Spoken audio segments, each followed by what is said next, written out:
Salto alto. O xodó de muitas mulheres é também um item indispensável no mundo fashion. O núcleo de moda da Univale fica em Balneário Camboriú e é lá que está situado o laboratório de calçados. Conversamos sobre este assunto com Thaisa Kalinowski, mestre em design e coordenadora do laboratório. No Renascimento, as pessoas utilizavam sapatos com uma espécie de plataforma, e quanto mais alta era a plataforma, mais alta era a sua posição social. Então, assim, existia uma hierarquia mesmo. Então, as pessoas, a plebe não poderia utilizar sapatos daquela altura. E era tão absurdo que as mulheres costumavam usar sapatos de até 70 centímetros de altura. Então, elas não conseguiam andar sozinhas, elas precisavam realmente ter um auxílio.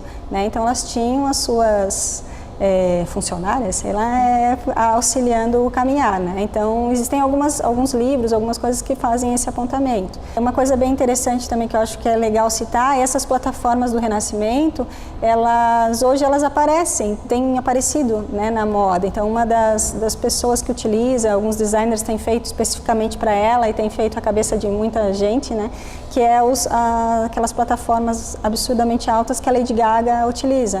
Então, faz uma menção exatamente disso, faz uma referência daquele tipo de plataforma do Renascimento. Também as pessoas chamam de salto fantasma, porque ele não existe o salto, Então, no dela é um pouquinho diferente dessas plataformas que eu comentei, porque ele realmente não tem o salto. E a parte da base, eu acho que dá aquela estruturação. Eu uso sapato alto mais no meu trabalho, mas no meu cotidiano, final de semana, eu uso pouco, porque eu já tenho bastante altura, Tenho 1,74 m, então eu uso mais sapatilha mesmo nos finais de semana. E salto alto eu uso mais para trabalho mesmo. E quais modelos você mais prefere? Eu uso bastante pipitu, Scarpin, que é mais social mesmo. Eu uso todo dia, na verdade. Eu tenho de tudo um pouco, na verdade. Eu tenho salto, tenho pipitu, tenho Scarpin. Eu sou uma adoradora mesmo de salto. Eu adoro, eu uso todo dia.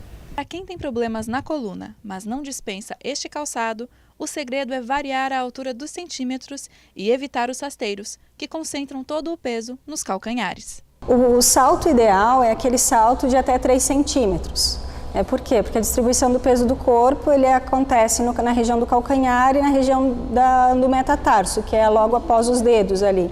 Então, quanto maior o salto, isso vai afetando, trazendo alguns problemas, Mas, então, o ideal é que ela utilize saltos até 3 ou 6 centímetros. Então, se eu utilizar um salto de 3 centímetros, eu vou ter uma distribuição 50-50 nessas duas regiões. Quando eu começo a aumentar esse salto, até uns 6 centímetros, essa distribuição é um pouquinho menor na região do calcanhar, vai projetar um pouquinho mais na frente, mas ainda não é tão prejudicial. Agora, quando a gente coloca um salto muito mais alto, acaba prejudicando mais. Então, ela pode amenizar isso com sapatos que têm uma meia pata na frente, porque se eu tenho uma meia pata de 1 centímetro e um salto de 7, eu vou ter um salto, na verdade, de 6 centímetros, porque vai fazer o equilíbrio ali, Então, só que realmente a gente tem que ter uma certa cautela, evitar usar saltos no dia a dia, realmente, apesar de nós mulheres gostar muito, eu acho que é necessário realmente ter uma cautela, um bom senso e tentar utilizar calçados mais altos em tempos menores, em ocasiões mais especiais e utilizar os sapatos mais baixos, então, ou 7 centímetros, 6 centímetros, que é um pouquinho melhor do que os saltos muito mais altos. Entender os nomes técnicos da composição do salto alto ajuda a esclarecer os diversos modelos e tamanhos disponíveis no mercado. O calçado ele é dividido em duas partes, o cabedal, a região de cima, e a parte do solado, que vai depender de cada um dos calçados. A construção toda, ela é composta por essas duas partes. Então, se eu olhar na vitrine e ver um salto fino e na parte da frente existir uma plataforma só nessa região, essa região que tem a plataforma é chamada de meia pata. A gente também tem aqueles solados conhecidos como plataforma inteira, ou anabelas, que ele começa com uma elevação na parte da frente e o salto atrás ele é toda uma coisa uniforme, que são as anabelas ou plataformas, como são conhecidas também. Então, assim, obviamente que os calçados que têm o salto mais largo são os saltos blocos, às vezes também chamados de salto geométrico. A gente tem os saltos mais finos, que são conhecidos como Luiz XV.